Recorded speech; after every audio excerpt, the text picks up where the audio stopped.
Welcome to Spirit Baby Radio. I am your host, Kelly Meehan, a citizen of the universe and a passage keeper and mentor for our new Earth children. I believe we are entering into a new psychic structure of our reality, and it is meant to embody deeper trust and ways into solid self-love and fearless integrity. Our new world energy of spirit babies needs us to consciously create within conception, trust pregnancy, and have freedom to birth and parent from innate wisdom. This is Spirit Baby Radio.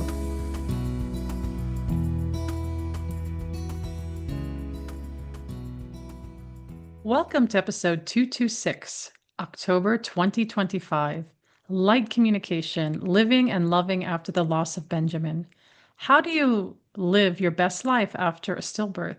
What about 15 years later? How does healing find the self forward and trust life again? I have a special guest here. Hello, special guest. Hi. Alana Sheeren is a writer, energy worker, TED Talk speaker, mom, and author of the mindfulness journal, 30 Days of Noticing. Her writing has been seen in publications such as Business Insider, HuffPost, PBS's Next Adventure, and Hip Mama Zine. She holds an MA in clinical and community psychology from Antioch University, Los Angeles, and for more than 13 years has helped clients move stuck energy with a specific form of energy and space clearing. Her unique blend of compassion, insight, and expertise creates a warm, judgment-free space for deep exploration and self-realization. She lives by the ocean in Ventura with her husband and snaggle-toothed rescue dog, where she prones to taking endless sunset photos and singing the wrong lyrics to the 80s song. I love that. Yeah, that's the, I like that. You add a little comedy to your bio. So thank you for being here. And something I forgot to mention is that how did you come to this space? And I was introduced through a friend, and we go back to Antioch days. And so I was like, maybe we passed each other's paths and didn't even know it. And I wanted to share, your beautiful love story, really, and your hardship and loss, and also the things that have come through that. I just, you know, everybody I cheated. We talked a little bit before, but I'm like, wow, this is really incredible. And I know that we become some kinds of alchemizers, right, when we've gone through different experiences. And so um, I want you to share just about like who you are a little bit, like yeah. And then I want to hear about your experience with Benjamin and loss. And we're honoring of October is Pregnancy Loss Awareness Month. And yesterday or the other day, a few days ago at this point, was Remembrance Day, the wave of light and the remembrance of our children. So yes, thank you. Yeah, thanks so much, Kelly. Yeah, so I feel like who I am because I am the mother of my daughter who is alive and my son who is not. Um, the two of them have, the intensity of being a parent and the intensity of grief after loss. I feel like I've been forged by both of those things, forged by fire. Um, it led me to do energy work. It led me to back to my writing, back to my dancing. I had given both of those things up. Back to creativity, really, in a lot of ways. Um, yeah, I feel like I owe everything I am right now, and I like who I am right now to my daughter and my son. And Mm. I also had two first trimester losses in addition to Ben's stillbirth. Um, and and I learned a lot from those too. So they were different. They were less intense for me than the late term loss. But yeah, Was alchemy is this a good word. before, yeah, was this before in between like because I know with losses some women feel like it's before they ever have children or it's in between the children. Like where does that fall for you? So my very first pregnancy was first trimester loss. I was in graduate school getting my master's in clinical psychology, and so that was my first experience of pregnancy, and that was hard, you know. But then I got pregnant with my daughter, and honestly, it's a miracle she was born. Like we felt her energy come through before we got pregnant with her, and she really wanted to be born because Oh, yeah. I, yeah, she just, there were lots of things that happened during my pregnancy that was like, wow, that could have gone really wrong. That could have gone really wrong. Um, I went from having a planned home birth to a scheduled cesarean because she wouldn't turn, and they found out that I had a bicornuate uterus, which is why she didn't turn. And not only that, they had done a manual version. They had tried to flip her Oh, manually, and the doctor's wow. biceps were like this big. They were huge, and he was Mm, shaking. And I am so lucky that my uterus didn't burst in that moment, right? Like wow. she was Yeah. just a miracle baby. Um, Mm, so she was my rainbow, and then I had another miscarriage, and then I got pregnant with Ben. And because I had had a miscarriage and then my daughter, I was like, when I had that third pregnancy that ended in miscarriage, I was like, oh, it'll be fine. I'll have the next one. Like I just had this sort of like, oh, this is my pattern. Um, and it was such a difficult pregnancy with Ben. I bled through a lot of it. I had multiple trips to the ER, wondering if it was done, and it wasn't. There was always like this turnaround. Um, I went and saw my doctor at one point, and he said, okay, this baby's heart rate is really, really low. You need to, you do whatever you can this weekend to just if just rest and take care of yourself and imagine that he's going to be alive, whatever. I didn't know it was me yeah, at that time, yeah. but and so it was this roller coaster ride. It was a complete roller coaster ride, and I was parenting a 2-year-old at the time. And so then I started to bleed, was in the ER 3 times over 3 weeks, and then the last time I had a full placental abruption. Wow. So and that's how things ended.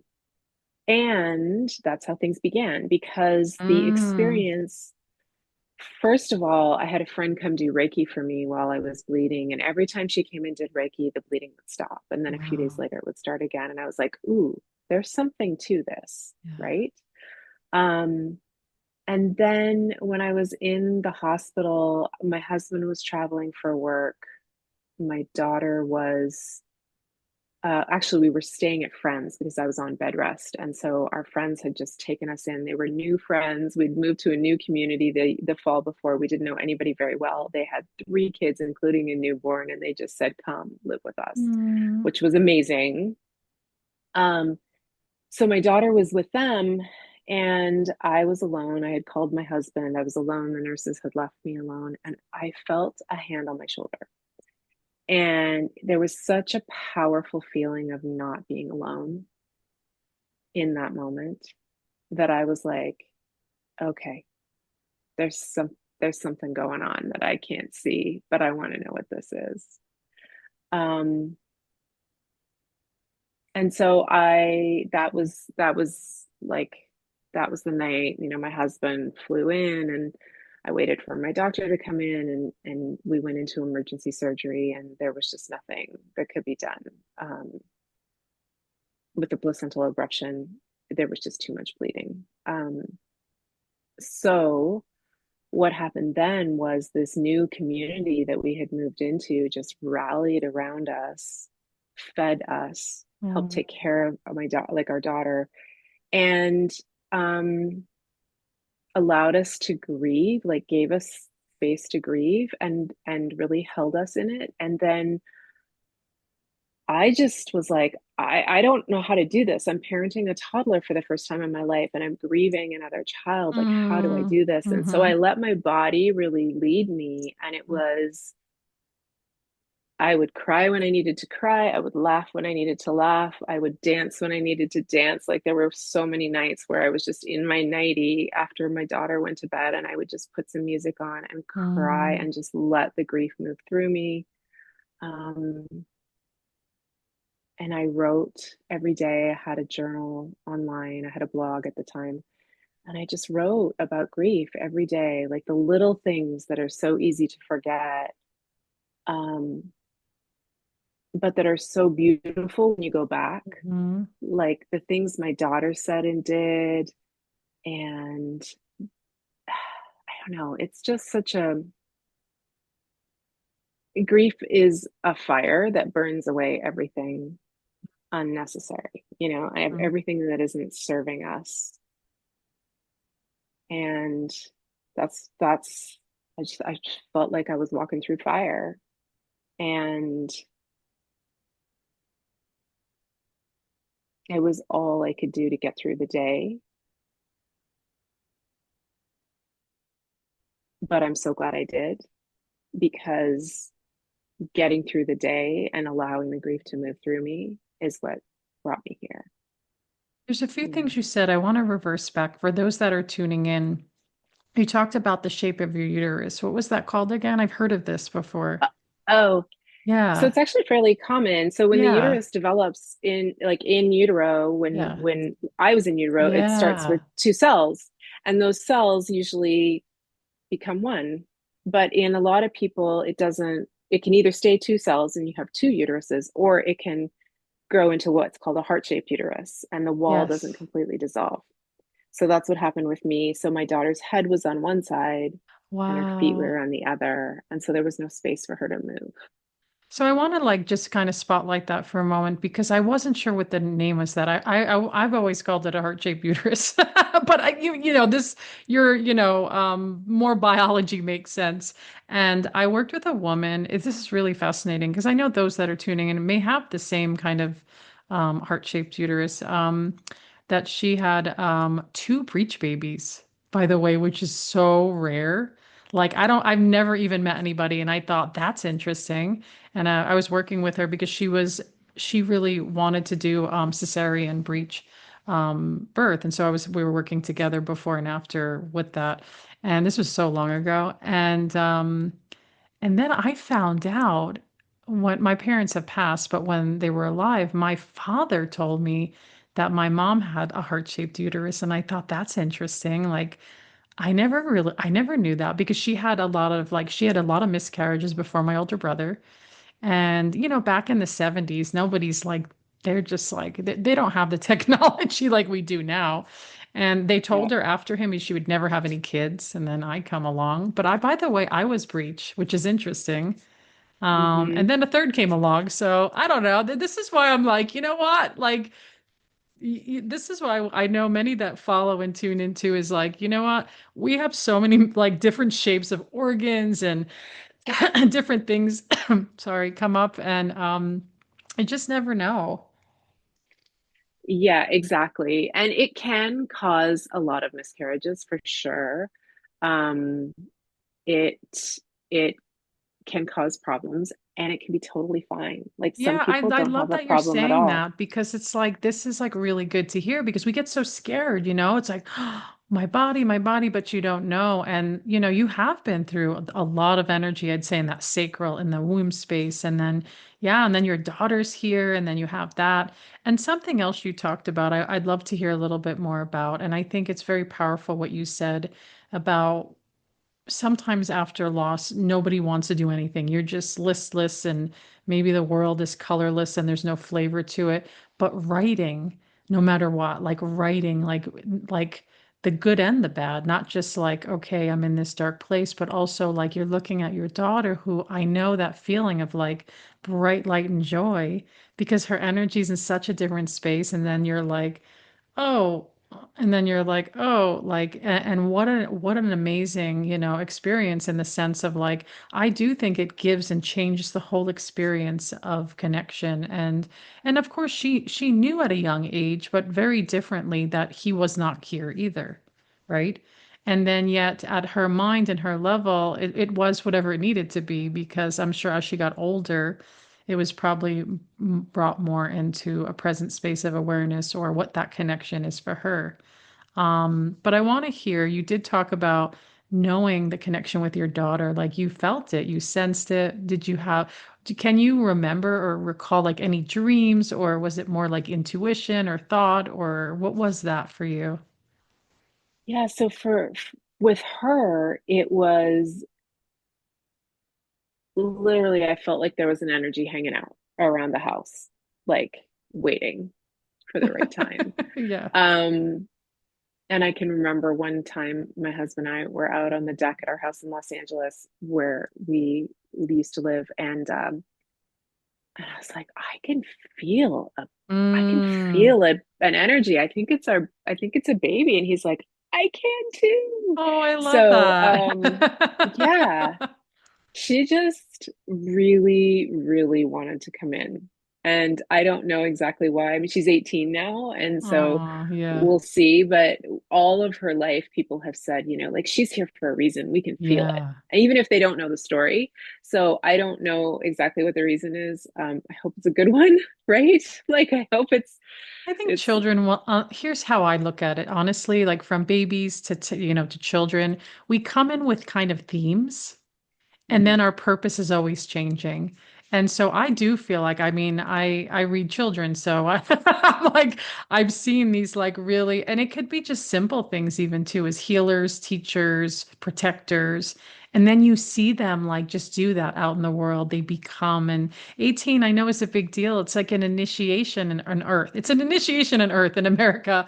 Like now you're going out, like becoming more of whoever your kind of beingness is. And then you do get to watch that because it's like, the tether is less, separate and like go be free, my bird. But just the right. freedom of and knowing the heart and the love and the attachment you created, it's like you get to see that. And I'm sure there's definitely grief in that for sure. A celebration of newness and Yes, yes, there is grief in not having her in my daily life, um, like right there, so I can hug her and be in her presence. But there's also such excitement to watch her thrive. Um, and I really feel like she was shaped by the fact that we were a grieving family when she was very little. yeah. Um, and I wrote a piece that went viral on Huffington Post. It had almost 1 million views in the first 24 hours. And it was about her because we would go places and she would go up to strangers and say, our baby died. And Wow. then I would have to have this really, like, some people would be like, Mm. Yeah, oh, and yeah, just kind yeah. of walk away. And other people would really open and engage. And I ended up having all of these beautiful conversations with strangers about grief. And I heard their stories, their mother or their husband or their partner or their child. Like I heard all these beautiful stories, and it was like this really magical way of this child just sort of, Mm, she was my black armband, right? Like people used to wear black armbands when they were grieving. mm, And in some ways I wish we had something like that, but she was my black armband. She would just go up and say to people, wow. guess what? Our baby died, because she was really sad to not be a big sister. She was Yeah, really, really sad about it. And for a long time, she kept asking, like, am I going to be a big sister? yeah, And at that point, after Ben, I didn't want to make any decision for the first year. I wanted to give myself a year, but I knew that I was never going to get pregnant again. Like, I didn't know if we would adopt, maybe. So you But I felt didn't. that, or you like what was, yeah, let's talk about that. I'm curious because yeah, what happens and then after you're like, Yeah, I always wanted multiple kids. Well, I wasn't sure I wanted kids at all. And then when I did decide I wanted kids, I wanted at least a you couple. sound like And me, by the way. I was the same way. I was like, I don't know about this. And then I was like, okay. yeah, and I loved having my daughter so much. And Yeah. I knew that in the direct aftermath of grief, it's not a great time to make any Yeah. big decisions. A lot of people do, and I'm not going to judge that at all. I just knew for me, it was like I remember being in the hospital and sitting there with my husband, and when my daughter first came in, and being so grateful that I was alive and that I was Mm, able to be her mother. But I was like, I don't want to risk that again. mm, I don't want to have to wake up in the middle of the night and say, I hope I come home to her. wow. So obviously you never know with life what's going to happen, but I knew that I could take that off the table if I didn't get pregnant Yeah. again. And so for me, that was like, okay, well, we could maybe like look into adoption or fostering or anything like that. And after about a year, I didn't need anything else. I was happy to just Mm, have her. mhm. Yeah. Yeah, so important that you're sharing that because in that grief space, when maybe I'm going to call it like activation of grief is so strong right after. And it feels like trauma for many people, maybe not all, but I don't Mm, know. Most people say it feels like trauma. And unless you're probably in more absolutely. tribal communities where they have a different way of meeting grief from birth, but in, more of these other cultures, I can speak from American culture, and it's yeah, there's not a lot. It's just like secretive or I don't know. There's just a lot of stuff there. So then, so then I kind of agree with you in the sense I've worked with many of women that come in the really early stages of just their body field still carries trauma residual energies that I see. And I'm going, and they think, well, maybe this. And I go, just so you know, that's the grief conversation. That's grief. That's not, it's like I could have, and I'm like, that's grief. We don't recognize it that way because it just feels so real and present. But I was like, but I think, I always tell women, especially women, is tenderness and compassion right now. Can you activate that and just be there? Because I do Hmm. feel like we don't want to miss what the healing piece is to that and then suppress it, right? And then deny it.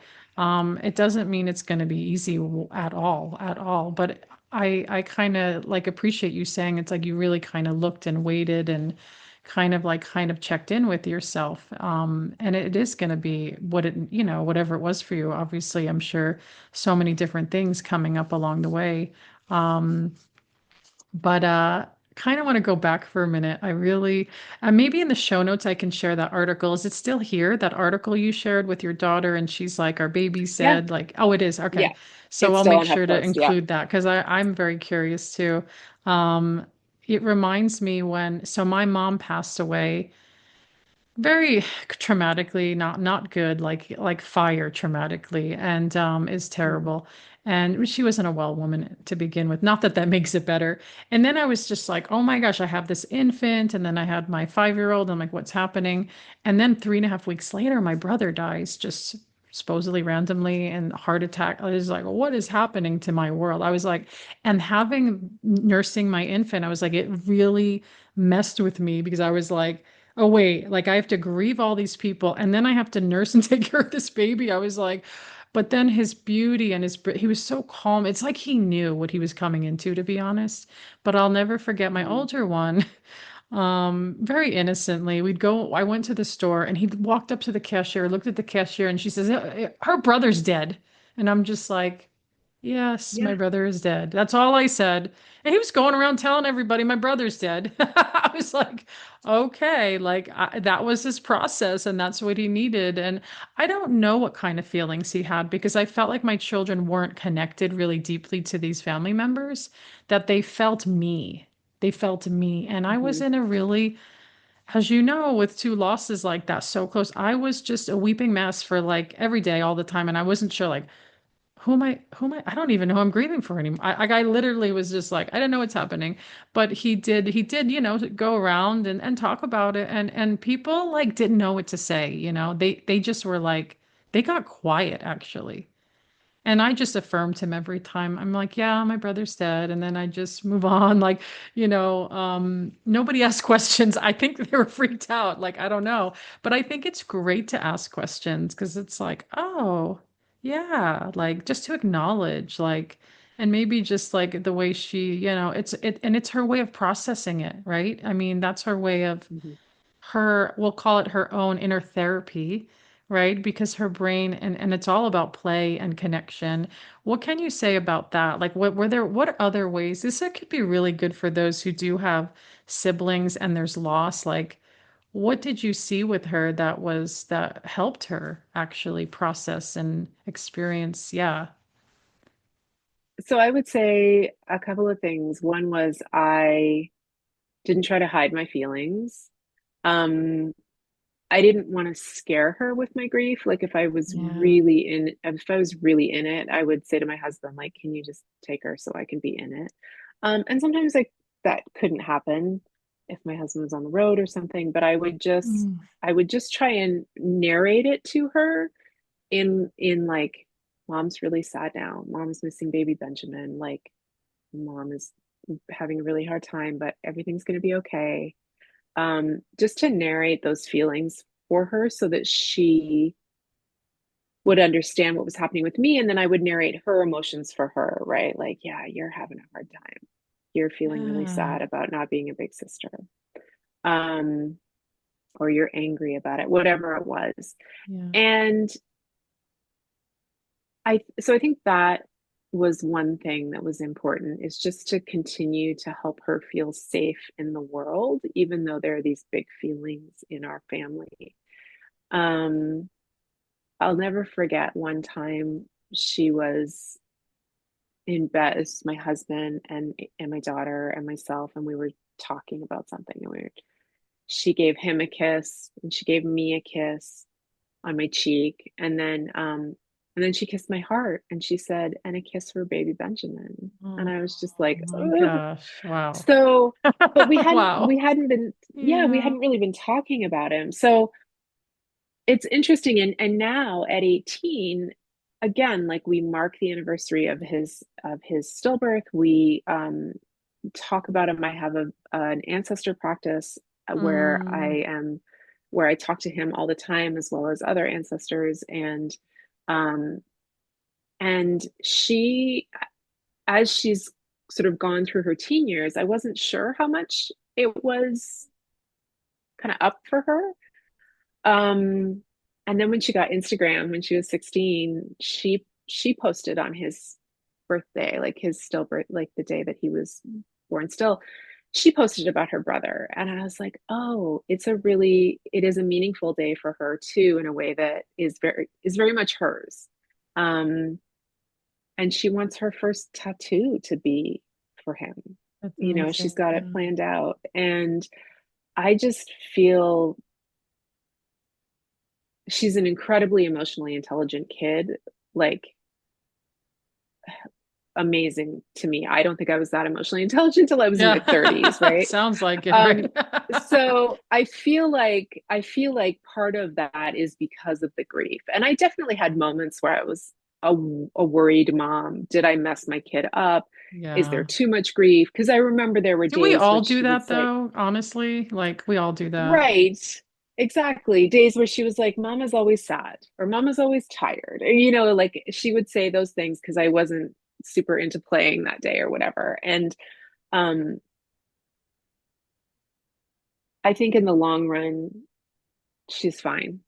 And Yeah. And it's, she, you say something yeah, like, not that I'm laughing, but I'm literally thinking of a friend who I'm not friends with anymore, who I was friends with a long time, who told me I was too sad.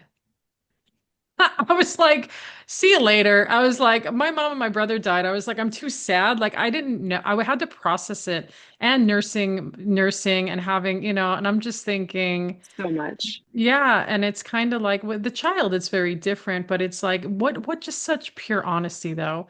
And not to make it's not make it shouldn't make you feel bad, but maybe it did. And that's your own, obviously, own lesson around that. But it's just honesty.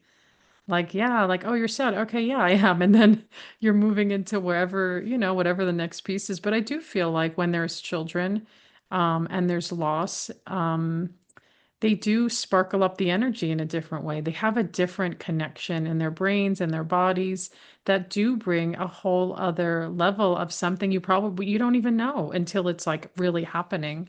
And I do appreciate you sharing that because I feel like we need to hear, like, especially, with siblings, like, yeah, what happens and like, how do they feel? And some of my friends, I have a friend I known years ago. I even stayed in their place during the Woolsey fire. Remember that whole big thing over in Oh, LA? We yes. got pushed out of Topanga Canyon. And so I ended up staying. This family invited us in, and she had lost her son through stillbirth. Her daughter was there, and just an amazing family. And she showed me the pictures of her son for the first time, which was a really big deal.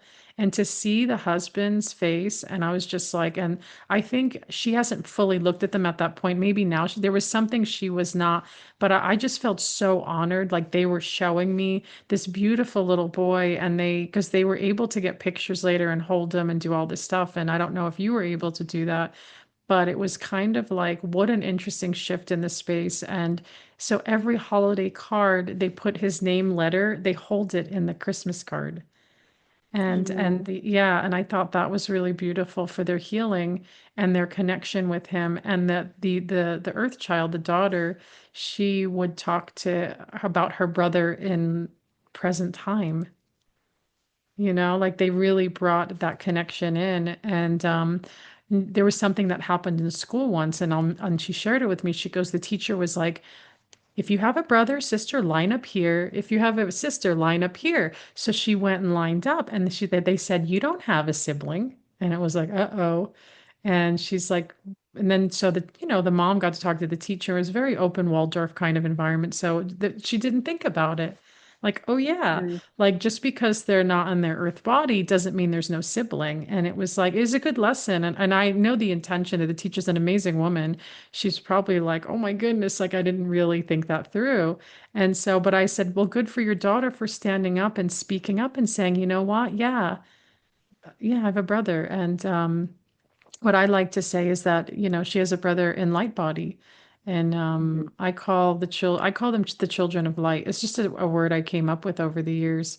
But I was like, it's just, yeah. So again, I feel like we're going, on this topic of children and our children's connections to their siblings because it is a unique journey. It is special.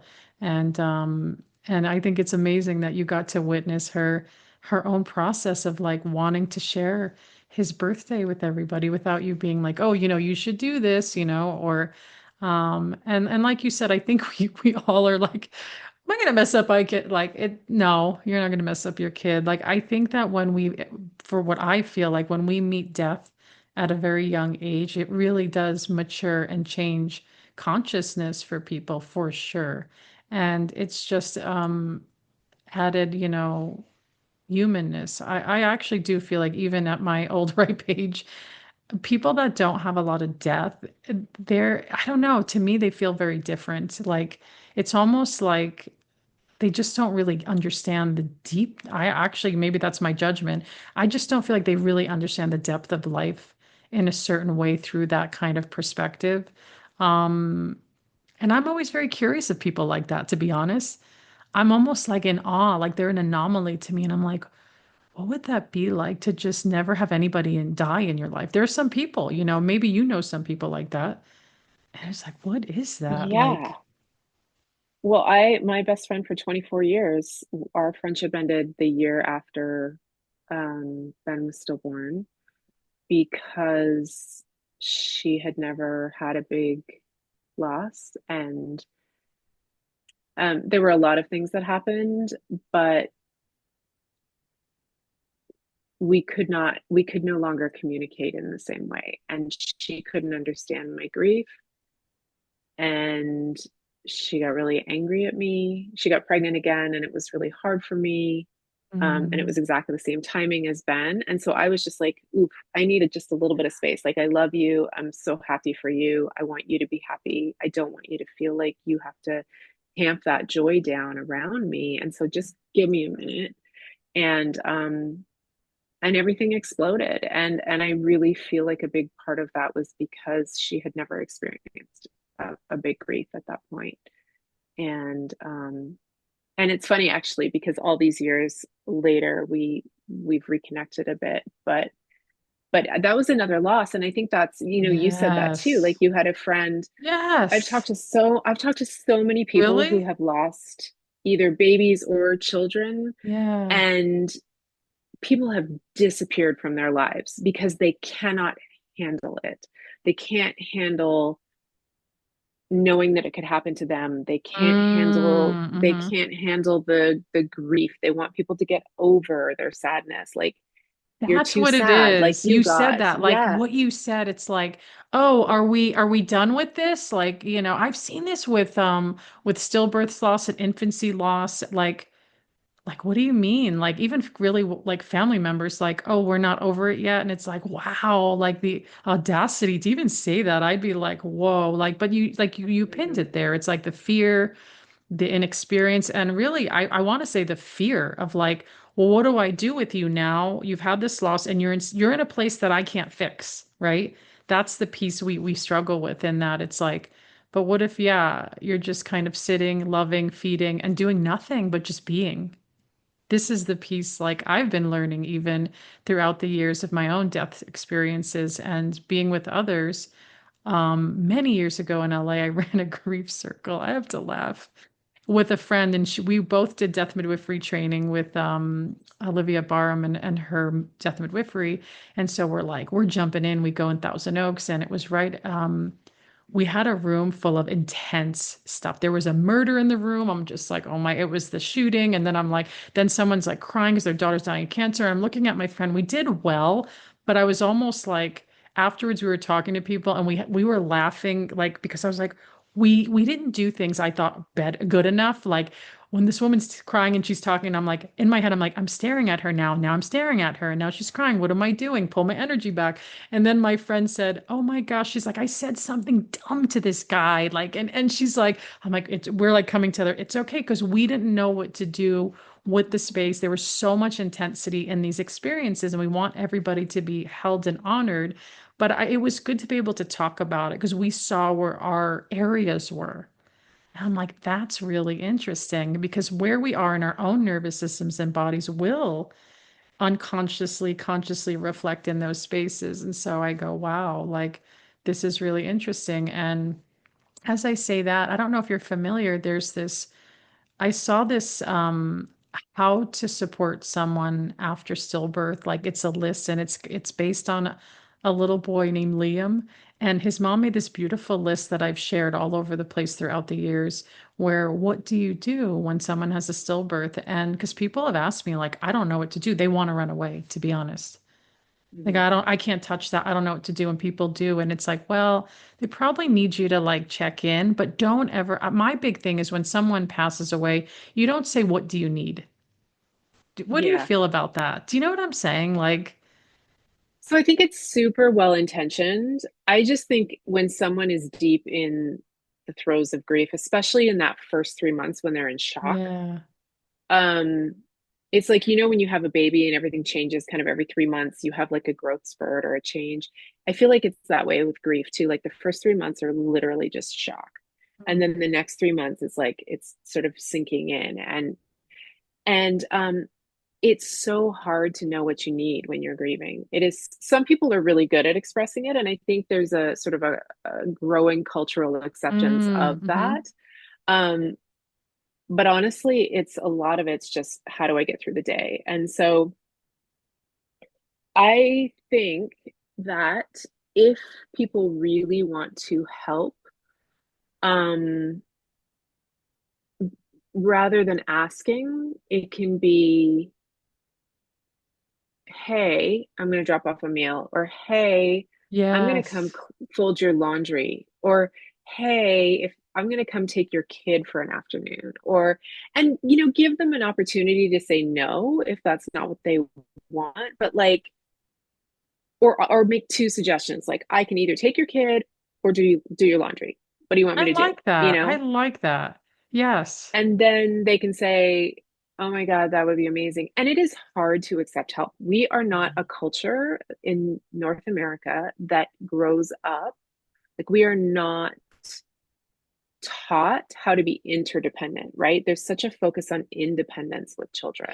And yes, I hate it. It's like we don't want to be mm, codependent. We don't want to be too yeah, dependent, but we don't want to be so independent that we cannot function. So interdependence is the goal. But so Mm. many of us, we're Gen X, like you and I are Gen X, right? Like, are you? Yeah. I'm not So, a millennial. I know people think I am, but I'm not. Sorry. I'm up yeah. there. So we're the Yeah. generation that was like latchkey kids and like Yeah. go out and play till the Go lights out and I won't come see you on. forever until the sun sets. Yeah. And Exactly. trust So and faith. it is hard for us to ask for help. I also think it's hard for every generation, Yeah. especially when you are used. We get to a certain age and we think we should be self-sufficient, right? We should pay our own bills. Yeah. We should do our own laundry. And it's hard to ask for help, maybe from a partner, but like from a larger community, that can be really Yes. challenging. And so saying to someone, my go-to is always food because then they don't have to think about feeding themselves or their kid. And it can be really hard to eat when we're grieving. So, or to eat healthy food when we're Oh, grieving. yeah. Yes. So we always do meal trains. Like anytime anyone Yeah. in my with my friend group, it's like anytime someone's sick or has Yeah. a death in the family or just anything, it's like let's do a meal train. They get food every other day or every third day for a month. Um, and it makes such a difference. And then yeah, especially if someone has a little kid, like has young kids, Mm. something that will take some of that pressure off of them so that they can actually have some space to themselves to grieve or to do their laundry or to have a nap or whatever they need to do. Um, I think that kind of stuff, like really concrete, or just sitting with, like, I'm bringing coffees over and I want you to talk to me about your loved one, right? Like, Oh, yeah. and they can say no, you can give them an out. But so much of what happens, especially with it happens with everyone, but especially baby loss, infant loss, child loss, Mm. people are afraid to bring it up because they Yes. think, oh my gosh, if I bring up this child's name, I'm going to make the parent feel worse. Well, no, the parent feels terrible already. And they want to know that other people are thinking of their child, right? So, like, I still have a friend who texts me every year, 15 years later. She texts me every Oh. year on Ben's anniversary. Um, like I just sadly a friend of my daughter's ended her life recently, and Mm. so I've been making sure that I check in with the mom every month, Yeah. like when it's a month, and do some other things too. And I'm watching her on social media and how she's navigating this horrific Mm. experience, and um we all do it differently. And one of the things that I love to tell people is you can't really do grief wrong if you're honoring Mm. Mhm. if you're honoring yourself in the process, you can't do grief wrong. There are some dangerous moments, obviously, where, like, if we get so stuck in the story, so stuck in victimhood that we cannot move forward, that can be Yeah. problematic. But grief can look like anything. It can look like headaches. It can look like panic attacks. It can look Mm. like Mhm. depression. It can look like um needing to build something in a wood shop. It can look like anything. Yeah. And I think we have such cultural judgment around how people are supposed to grieve. And I don't like that. I just always tell people you are the expert in your own grief. I love that. You're speaking my language because it's so true. There's no, like you said, it could be anger, it could be sorrow, it could be like who knows? It could be so many things. And I know from my own grief journey, I did things like I did art. Art I would Hmm. never do. I did poetry. I have a lot of grief poems that I've shared more openly, and I'm like, that felt really good. And then, now I just feel like I don't have trauma grief right now. I just feel like we're just buddies, if that makes sense.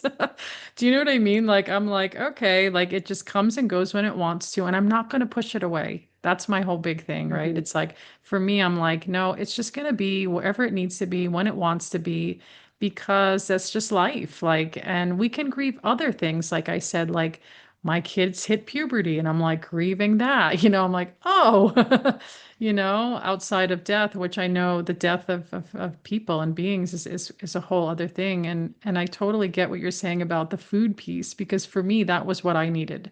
my friend, when she got the news my father passed, she was like, "What do you need?" And I'm just like, "Nothing." I was just like shocked, just shocked. And I was just like, just in the throes of just massive whole body weeping. Like I actually felt like I was getting a fever because I was holding it back a little bit because I actually was working when it like I had to work and I was like, keep it together and just do Mhm. this, get through this. And then, but my body was like, it felt like a feat. And then afterwards, it was like, you know, and then I'll never forget. And it just holds my heart. She brought me fresh soup in a jar she made and bread. And I literally didn't eat for like a whole day. And I looked at it and I'm like, oh, that's nice. Like I literally would just not eat anything.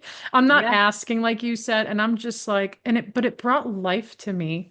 Like all of a sudden I was like, oh, sustenance. And then she did ask me about my father, which was really beautiful. It was like that's what I needed to like, well, let me talk about him a little bit and just kind of, this is my more recent loss, but I'm like, huh.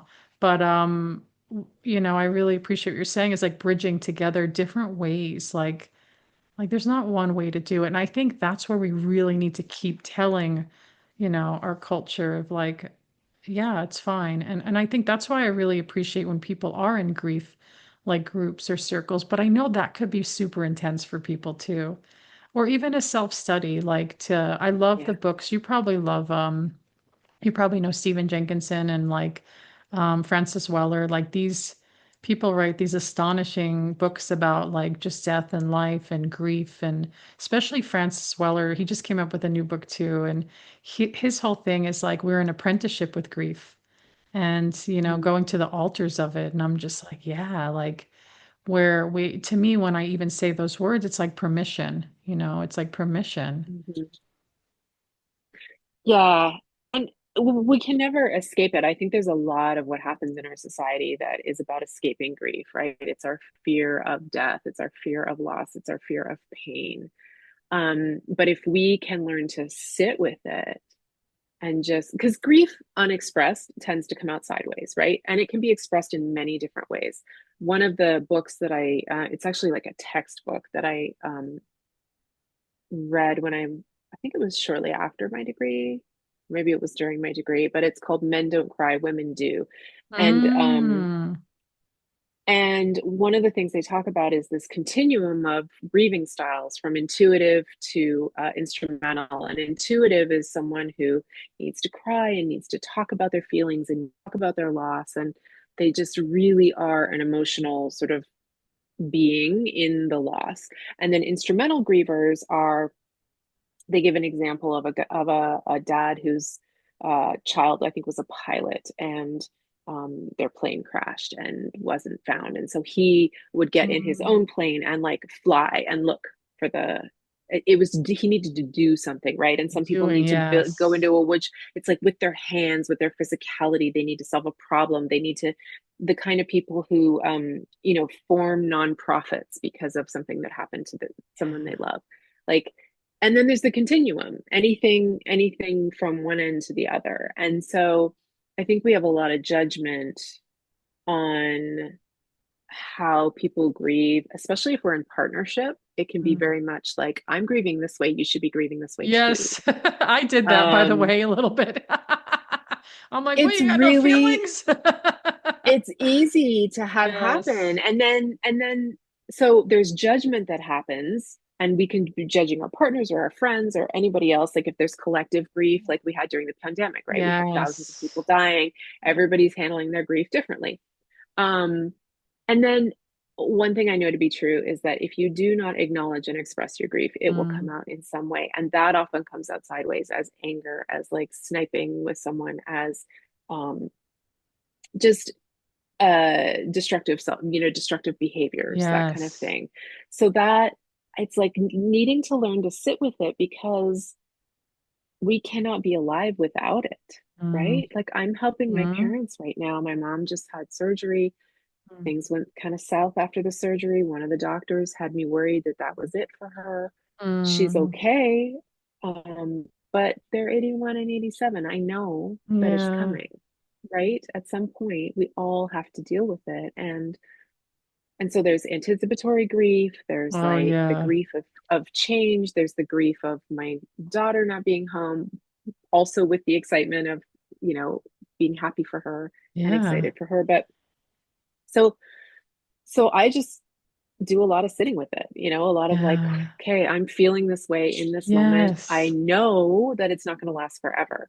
What gets problematic is if I spin the story in my head nonstop, and so that I'm constantly in the emotion of it. Yes. But if I can just allow the purity of the emotion to move through me, it only lasts like 90 seconds to 3 minutes, and then you get a breath, and There then you go. you go under the next wave, and then you get a breath, Mm.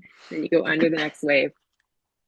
So, So I loved how you just shared that. I feel like that it just feels like healthy grief, like it has space to do whatever it needs to do. And I really loved how you shared that, like, I need to go out there and I did, and I'm like, oh yeah, like that's brilliant. Yeah, like there's like it's not like, oh, you have to go sit and cry right now, which can be a part of it, but that's not like what you have to do because that's what I think people think.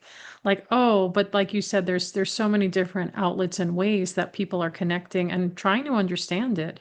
So I have a few more thoughts running through my head, questions I want to hear. So did we just pass Benjamin's birthday this year yet? end of July. Okay.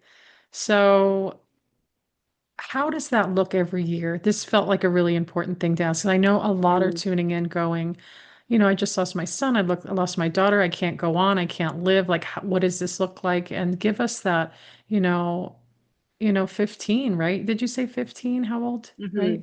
Yeah, Yeah. this would have been 15. He would have been 15 this So year. what does that look like over? So, Yeah. Am I saying that right? I'm hoping I'm explaining that. Yeah.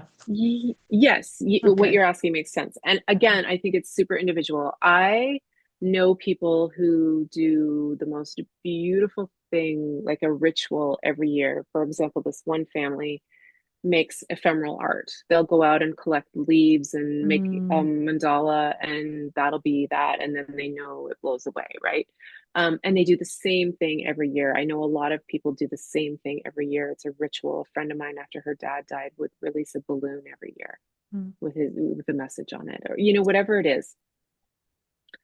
I beat myself up for a while about not mm, having a ritual every year, but it didn't work for me. And so I finally came to terms with that. So my body knew every year when the anniversary was coming up. My mm. body would I would have physical sensations. I would get Wow. sad.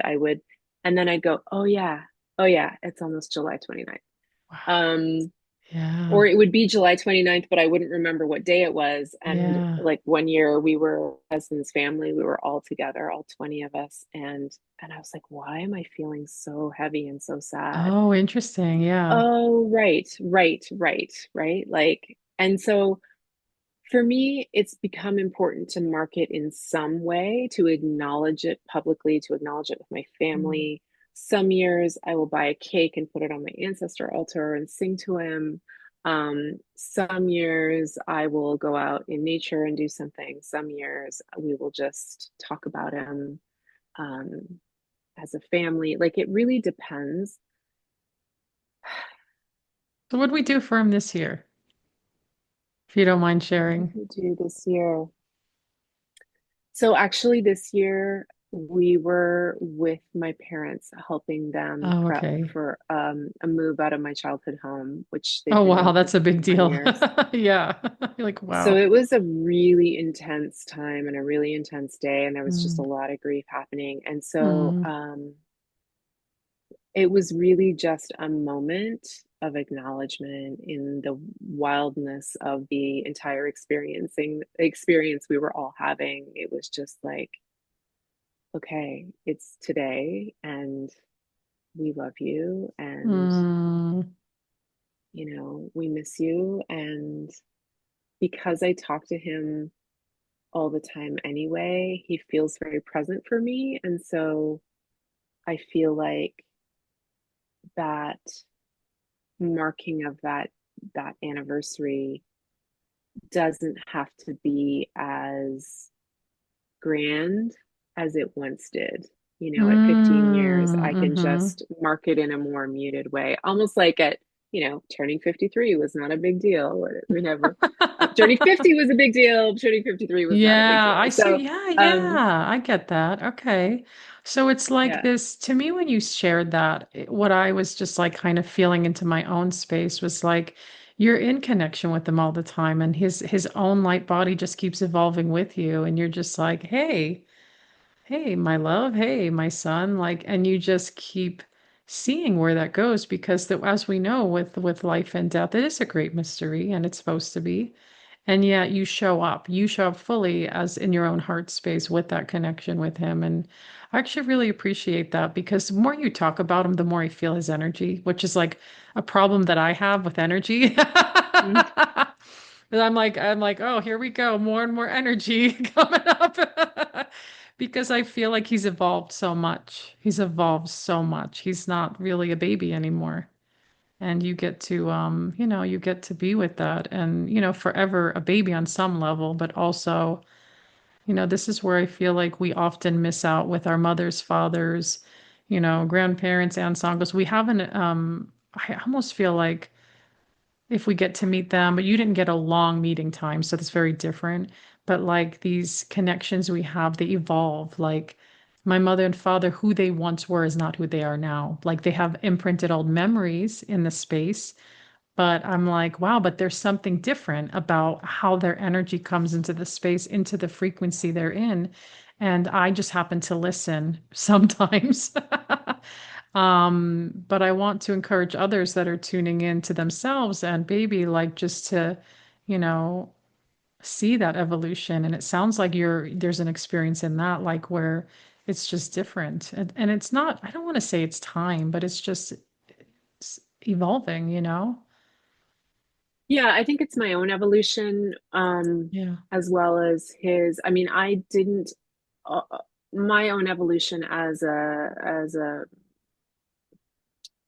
like a spiritual being in a flesh body has changed in the 15 years since he Mm, was stillborn too. And so my experience of him being so close was not always this way. mm-hmm. Um, I actually probably have a stronger relationship with him now than I did for the first 10 years. And for the first 10 years, it was probably more important for me to mark the ritual dates and like his original due date, his Mm.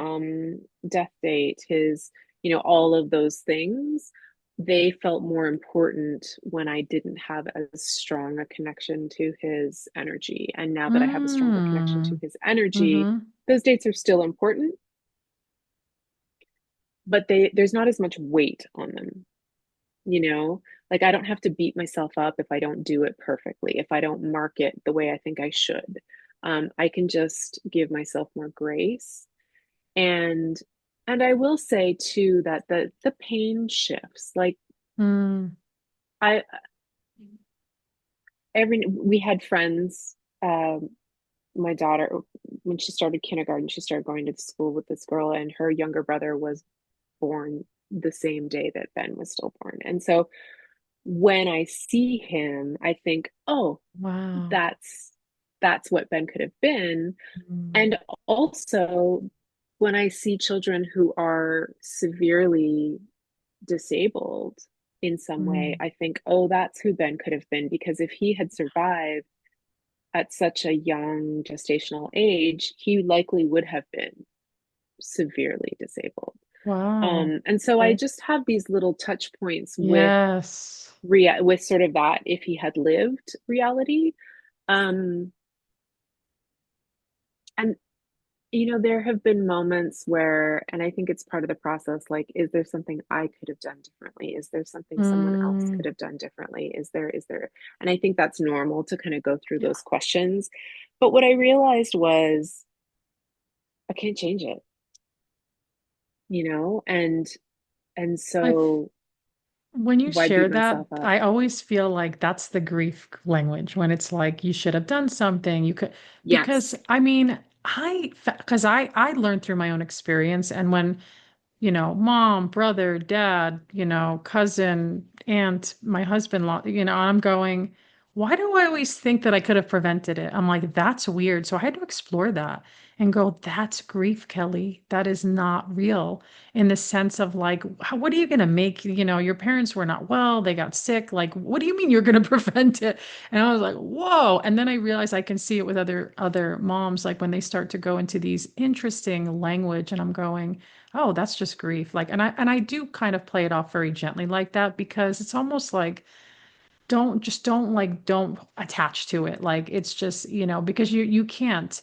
Like this is where you are. And it's like you said, it's like the going back and reversing. I think we all do that, by the way, and like restructuring it in your head. And it's just like, whoa, like I think that could be dangerous and we do have to watch that. But I know we all do it.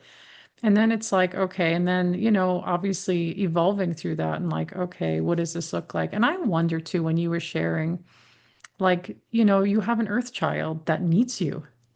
So I'm sure that's like it's asking of you like to be present with her and it's not uncommon. I've heard of people that felt like they didn't have any strong connections like you have a strong connection with him, but like someone's like, "Oh, I don't know. I didn't really connect with this person and they passed away. Now we're like best friends in spirit world." I'm like, "What?" Like I've heard this story before and I'm like, "That's interesting." So I do understand what you're saying and those that are tuning in like you can like develop it differently later and there's different frequency openings I would call them to then merge in a different way and then you get to go, oh, okay, like let's do this.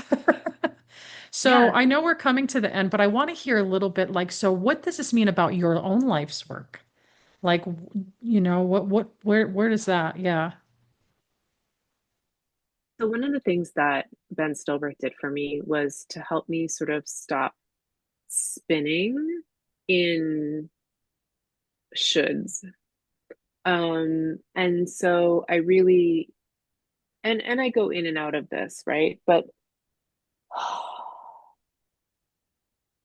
the grief taught me that I needed to be creative because I had been very creative growing up and then I had kind of cut that part of myself off a little bit when I stopped dancing professionally and then stopped Mm, acting um and so the grief was like, no, this your body needs this creativity, your body needs this movement, your body needs this healing. And so, doing the energy work, writing, those are things that got really solidified through the grief process. And then um I just believe that everything lives in our bodies and we can either, and this is not a sort of blame the victim kind of like you didn't do this right so you're having cancer, like I don't yeah, like that yeah. thinking I don't necessarily. like that either. I don't think there's any Yeah, helpfulness in yeah. that. But hey, it's living in our bodies. So how, like some people might get it out by running. Some people might Mm, get it out by dancing. Some people might get it out by hitting a tennis ball really hard. Like it just, we need to let it move. And so one of the things that I really have realized is that, um, well, I mean, my daughter has left home. I feel like I have all this time and mm, I get to sort of reinvent what I want to do now. I have options and which direction do I want to take my life. Um, and and yeah, I go back to those nights of dancing in my nightgown in the living room and how healing that was and how much information is in our bodies. Like our bodies remember trauma and they also remember joy. And so mm, how can we access that? A lot of the writing I do, I belong to a program that uses gateless writing, and gateless writing is all about getting into your body and writing from that place. So mm. getting into your body, and then they drop a word in, and what comes up with that word, Oh, I right? love It could that. be Yeah. it could be anything, and it could be a memory, it could be a fictional story, it doesn't Mm, matter, but mm-hmm. it's like the body just has so much wisdom. um Yeah, so I'm exploring how I want to move forward with that. I mean, part of me is like, well, am I going to go back and get another master's degree? Am I, what am I going to do? But it's all good. Like I feel like I have learned so much Mm, through the process of grieving my son, through the process of raising my daughter, through the process of being married, through the process of like being in community with people, through like it's all just hmm. juicy and hard and beautiful. And I don't know. I mean, I think we can reinvent ourselves Oh, as often as absolutely. we want. Well, thank you for sharing that. And I want you to share just ways that people can find you and read your stories and connect with your platforms. Yeah, so I do have a website. It's old, it needs redoing, but it's alanasheeren.com, and that's my energy work and also all of the writing that I did um, right after Benjamin died. Like the first year of daily writing is still available there. You just Oh, have to go to nice. Life Yeah. After Benjamin and search that. Um, Instagram, I'm at Alana Sheeren. I have a Substack called Kind Humaning. It's pretty new, but I'm hoping to be there a little more regularly. Um, those are probably the best places. Instagram, Substack, and my website. Thank you. Yeah. Any final last love words for everybody? There is one thing I wanted to say quickly before, and that is there's an organization called Now I Lay Me Down to Sleep, which takes photos of stillborn. It's volunteer photographers who come and take photos. And there was a nurse who made sure that they came into photos of Benjamin. Mm. I did not hold him. I don't have photos with him. And that's one of my only regrets about the whole thing Aw. is that I don't have photos with him. So I just wanted to mention them just so people are aware of Yeah, that. thank you. And they're almost everywhere. But I would say so on my Substack right now is a little story about this to-do list that my daughter wrote when she was 11. She came up to me and she had this to-do list in her hand, and it said to-do list at the top, and then it said love, love, love, love, love, love, all the way down, and then it said everything else at the bottom. And she'd crossed out some of the loves, right? And so when she left for college, we turned that into an art card, and it's a fundraiser for World Central Kitchen. And I just feel like that is our to-do list as human beings. Like we just need to love. We need to love Mm. each other. We need to love ourselves. You know, grace, kindness, compassion, showing up, being present, listening to people, like being with each other in community through the good and the hard, finding our people and showing up with love and as love is like the best we can do. Well, thank you so much, Alana, for being here. It was so amazing to have you, to see you, to just thank you again for sharing this story with all of us. Oh my gosh, Kelly, thank you so much. It was great to talk with you. I loved it. And I want to thank everybody for joining episode 226, October, Light Communication, Living and Loving After the Loss of Benjamin.